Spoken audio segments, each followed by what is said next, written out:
দেখো কতদিন পর এই মাঠে এসেছি শীতকালে রোদ্রে, এত ভালো লাগছে না কি বলবো। আহা, সাথে আছে কদবেল মাখা। ওই যে আমি আর আমার বড় এসেছি মাঠে, তো ওখানে ফোনে কথা বলছে। আর পাশে বাড়ি একটা বাচ্চা আছে আমাদের কাছে, ছোট্ট বাচ্চা, তাই ও কাজে ওকে দিতে যাচ্ছে। ঝাল লেগে গেছে কদবেল খেতে খেতে। তো চলো, আর শরীরটা বেশি ভালো না, যার কারণে আমি ভিডিও দিতে পারছি না আজ কয়দিন।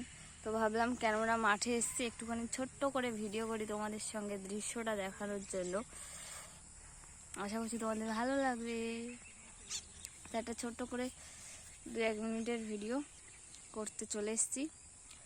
তোমাদের কেমন লাগছে আমাদের এই মাঠে? এখানে অ্যাকচুয়ালি একটা বাগান ছিল, যেখানে বাড়ি দেখতে পাচ্ছ ওখানে বাগান ছিল।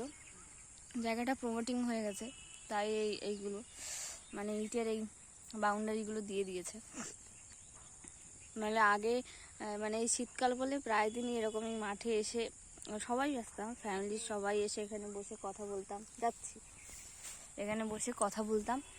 তো চলো, এই যে দেখো এখানে গরু খাচ্ছে কত, ওই একটা, এই একটা, এই একটা। তো সত্যিই ভীষণ ভালো লাগে। আর ওইদিকে রয়েছে মেন রোড। দেখো ওই যে গাড়ি যাচ্ছে, ওই যে গাড়ি যাচ্ছে। তো যাই হোক, তোমরা সবাই কেমন আছো অবশ্যই কমেন্টের মাধ্যমে জানিও তোমরা সবাই কেমন আছো। কারণ অনেকদিন তোমাদের সঙ্গে তো ভিডিও দেওয়া হয় না, তাই জানাও নেই। আর তোমরা প্লিজ আমার চ্যানেলটা ভালো লাগলে like, comment, share and subscribe করতে একদম ভুলো না। সাবস্ক্রাইব করে দিও। তো চলো, শরীরটা বেশি ভালো নেই, যার কারণেই হ্যাঁ এরকম আর কি শুয়ে বসেই কাটছে। আর সংসারের কাজকর্ম তো থাকেই। তো চলো, এখনের মতো টাটা। এখন যাই, ও এগিয়ে গেছে বাচ্চাটাকে দিতে। বেল মাখাটাও খাবো। আর দেখছো চোখগুলো ঢুকে রয়েছে আর মুখটা ফুলে রয়েছে। শরীর খারাপ থাকলে তো এরকমই হয়। আর দেখো এই গাছটা কি দারুণ লাগছে, এই গাছটা এত ভালো লাগছে না এসে এটা দেখে। আমিও বেশ অনেক দিন পর এই মাঠের মধ্যে আসলাম।